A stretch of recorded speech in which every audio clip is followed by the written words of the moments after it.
നടൻ ജയസൂര്യക്കെതിരെ കേസെടുത്തു. സിനിമാ ചിത്രീകരണത്തിനിടെ ലൈംഗികാതിക്രമം നടത്തിയെന്ന കൊച്ചിയിലെ നടിയുടെ പരാതിയിലാണ് നടപടി. വിവരങ്ങളുമായി തിരുവനന്തപുരത്ത് നിന്ന് ചേരുന്നത് അഖിൽ ഷാ അൻസാറാണ്.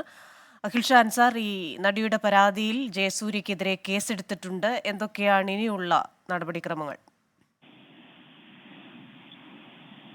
കൊച്ചിയിലെ ലൈംഗികാതിക്രമം കാട്ടിയെന്ന നടിയുടെ പരാതിയിലാണ് നിലവിൽ നടൻ ജയസൂര്യക്കെതിരെ പോലീസ് കേസെടുത്തിട്ടുള്ളത്. തിരുവനന്തപുരം കന്റോൺമെന്റ് പോലീസ് സ്റ്റേഷനാണ് ജയസൂര്യക്കെതിരെ ഇപ്പോൾ കേസെടുത്തിരിക്കുന്നത്. IPC 354, 354A, 509 എന്നീ വകുപ്പുകൾ ചുമത്തിയാണ് കേസ്. ജാമ്യമില്ലാ വകുപ്പ് പ്രകാരമാണ് കേസെടുത്തിട്ടുള്ളത്. സെക്രട്ടേറിയറ്റിലെ ശുചിമുറിയിൽ വെച്ച് ലൈംഗികമായി അതിക്രമിച്ചെന്നാണ് FIR-ൽ പറയുന്നത്. ഈ സിനിമ ഷൂട്ടിങ്ങിനിടയിലാണ് ഇത്തരത്തിലൊരു സംഭവം നടന്നെന്നുള്ളതും നടി നേരത്തെ വ്യക്തമാക്കിയിരുന്നു. നടിയുടെ മൊഴി ഇന്നലെ അന്വേഷണ സംഘം നേരിട്ടെത്തി ശേഖരിച്ചിരുന്നു. അതിൽ നടിയുടെ ആലുവയിലെ വീട്ടിലെത്തിയാണ് പ്രത്യേക അന്വേഷണ സംഘം മൊഴിയെടുത്തത്. DIG അജിത ബീഗം, അതുപോലെ തന്നെ അന്വേഷണ സംഘത്തിലെ G പൂങ്കുഴലി എന്നിവരുടെ നേതൃത്വത്തിലാണ് മൊഴിയെടുപ്പ് ഉണ്ടാവുന്നത്. അതായത് പരാതികളും മൊഴികളും ഔദ്യോഗികമായി പരിശോധിച്ചുകൊണ്ടുള്ള വലിയ നടപടികളിലേക്കാണ് SIT പ്രത്യേക അന്വേഷണ സംഘം കടക്കുന്നത്. നേരത്തെ തന്നെ ഇതുമായി ബന്ധപ്പെട്ട് രഞ്ജിത്തിനെതിരെയും സുജീഖിനെതിരെയും ഒക്കെ ഉൾപ്പെടെ കേസ് ഉണ്ടായിരുന്നു. എന്തായാലും വരും ദിവസങ്ങളിലും ഇതുമായി ബന്ധപ്പെട്ടുള്ള വ്യാപക അന്വേഷണവും പരാതിയുള്ളവരുടെ മൊഴി